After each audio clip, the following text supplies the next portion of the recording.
Love is a bullshit word. I want to tell you why now, so you don't get mad. Does everybody here like everything they've ever done? Of course not. We did stupid things, bad things in the past to ourselves. So we don't like ourselves all the time. Sometimes we like ourselves very much. Sometimes what a stupid thing I did. Boy, did I do a dumb thing today. So love is fluctuating. It is not constant. If you live with a replica of yourself, how long would you be together? Think of that. So what happens to words? They get mixed up and lost up. If you understand what I'm talking about, you don't get mad at anybody anymore. Because the guy who brought up like the head on this, he said it's perfectly normal on the head. A football player or a baseball player, he says, well, it's a great game. He's brought up to that.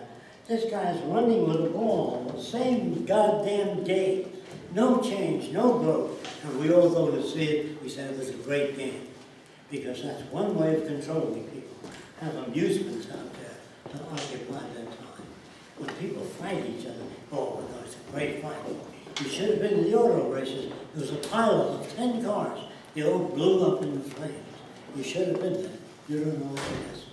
There's something wrong with us because we're brought up to want to see things like that. Whenever there's an automobile accident, you notice the car slow up, you see what, you want to know what's happened. Did his head come off? No, just his arm.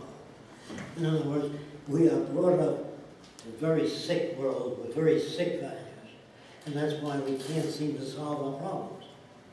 Now, if you still don't understand me, the public library, anybody can go there and check out a book. And the bookstores got very mad at the women that marched for a public library. A lot of women marched in England, France, to build a public library where people can get books free. They said, if you give books away free, they won't buy books from bookstores. That was their opposition. The truth is, the women did get the library in. And when people read a little bit, they bought more books than ever, because they knew more. So next to the library, I have a camera center, where anybody in the community go in and check out a camera, like a library. Next to that is a musical instrument. You can check out a saxophone, violin, whatever the hell you want, just like the library. That's the end of most crime. If people have access to what they want, they don't steal. Can you understand that? Like the library. Now, there are occasionally people that steal a library book. They lose their library card unless they pay for it. So, you can make musical instruments available to everybody. If you make things available, if you live near a waterfall, big waterfall, lots of water, like Niagara, nobody comes at night and fills a canteen with steaks. It's so abundant. The air you breathe is absolutely essential. You'll die without it. You cut the air off for 10 minutes, everybody on earth will die. So, how come they don't have a price on it? Because there's so much of it. It's too difficult to put a price on. But you're running out of water, so now you pay, in America, $1 for a glass of water. So, the scarcer things become, the richer corporations become. If you don't understand this, in Africa there are diamond mines called Kimberley diamond mines. They burn 40 tons of diamonds every year to keep the price up.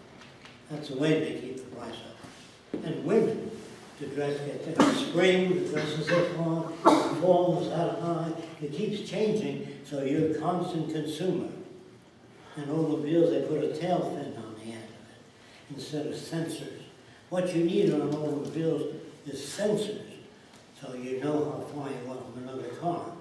So when I get within 40 feet of your car, the brakes go on. I can't hit your car, even if I got mad at you, and I try to drive my car into your car, the sensors feedback put the brakes on.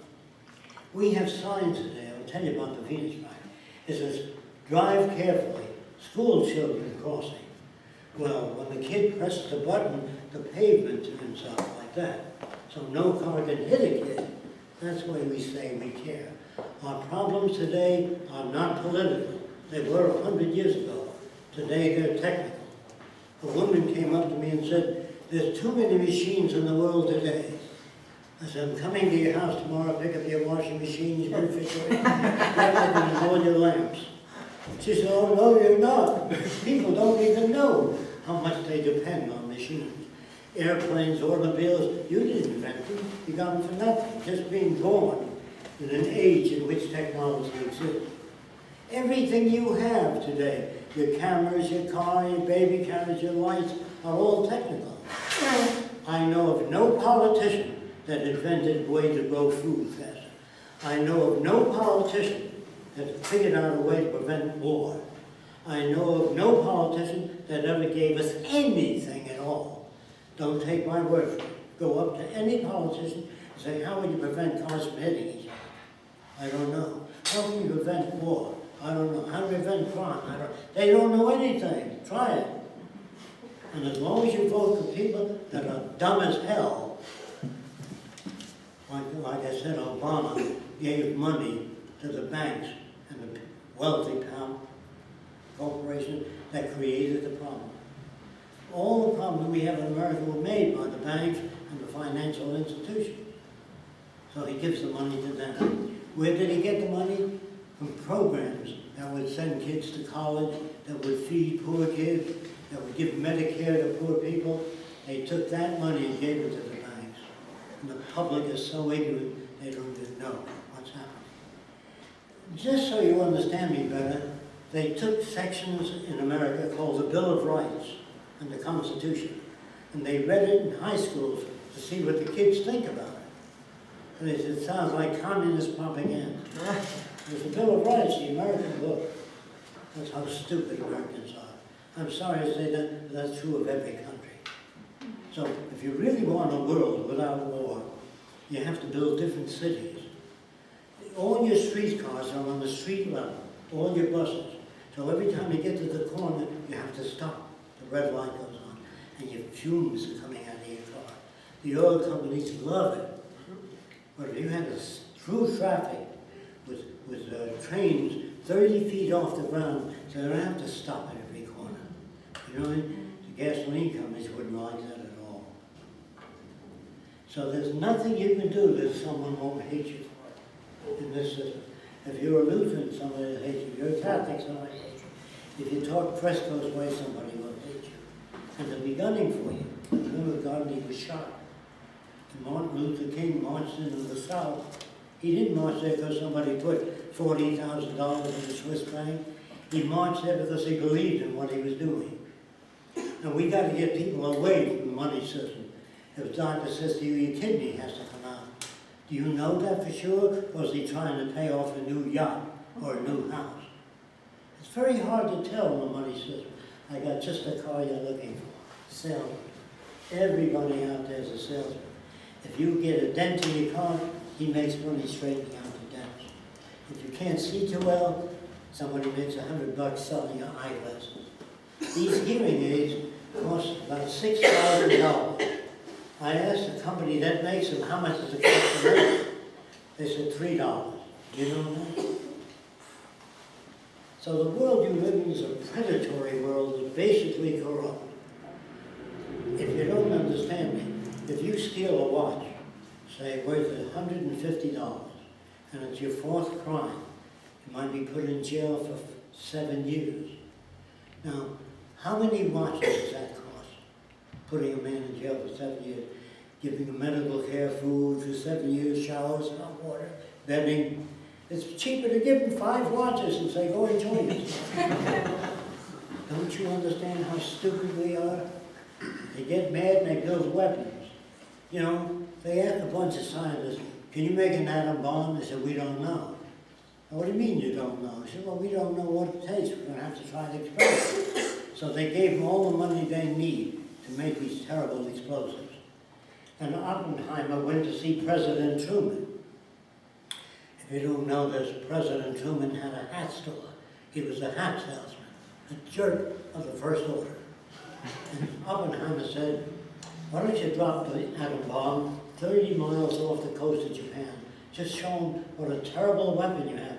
Give them a chance to say, hey, we surrender. No, Truman kicked them out of his office and he dropped a bomb on Hiroshima and Nagasaki.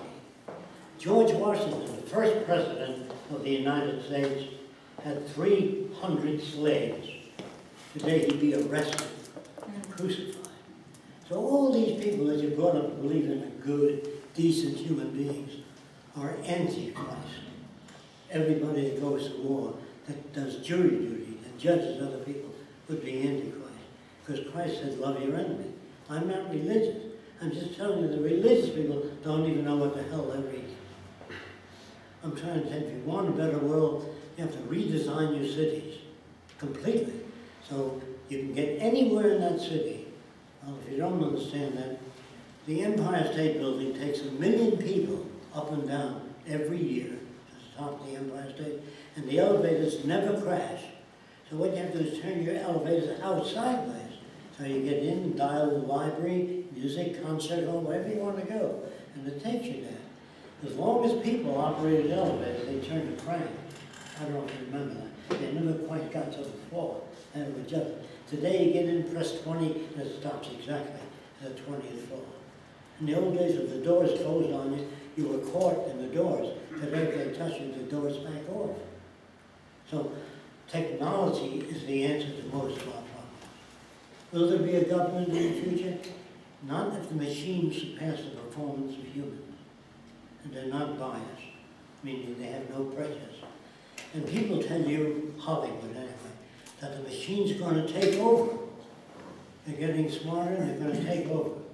That's another bullshit word, machine takeover. Machines have no feelings. They don't want to take over. Your computer doesn't say, hey, I'd like to control you. If you run your computer Saturday and Sunday and Monday and never shut it down, it doesn't say, hey, give me a day off, will you? Wear out my bearings. Machines don't care. They never get mad.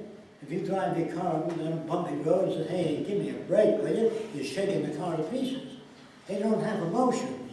Machines don't want to take over. They don't want to control people. This is Hollywood making movies written by dummies that think the machine will take over. They have no gut reaction.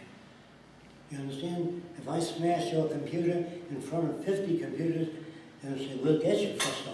If it isn't this week or next week, we'll get you. They don't care. Okay? So machines have no ambition. They don't want to take over. All that's Hollywood making movies. So I'm saying, let's make machines to do monotonous, boring jobs. So you don't have to stand behind the counter and say, what can I do for you? All the grocery clerks walking up and back, all the people who have stores, clothing stores, they walk up like hoping somebody come in and buy a dress like that. What a waste of energy. What a waste of brains. And they keep telling you that the human being is the finest product of nature. Well, let's examine that. Humans have killed more of their own kind because your God was different than my God. And they kill each other. The religious wars, the holy wars. Man drops bombs on cities, not machines. When he presses that button, napalm forms and burns the city. But if you pin the metal on them right away, and he bombs 3 cities, pin 3 metals on him. You know, and he sleeps very well at night. People wonder, does a guy that drops bombs sleep well at night? He sleeps very well at night. You don't sleep well. Because you pin a metal on the person, machine gunning people. Let me tell you about the latest machine guns in the army. They have a laser beam on them. And if the laser beam is on you and you pull the trigger, bullets come out. If it's not on you, you can pull the trigger, no bullets come out. The guns are getting worse. Our universities are getting better than ever, well equipped, and the wars are getting worse. If you don't understand that, America has 300 submarines. Each one, according to the Navy, has more destructive power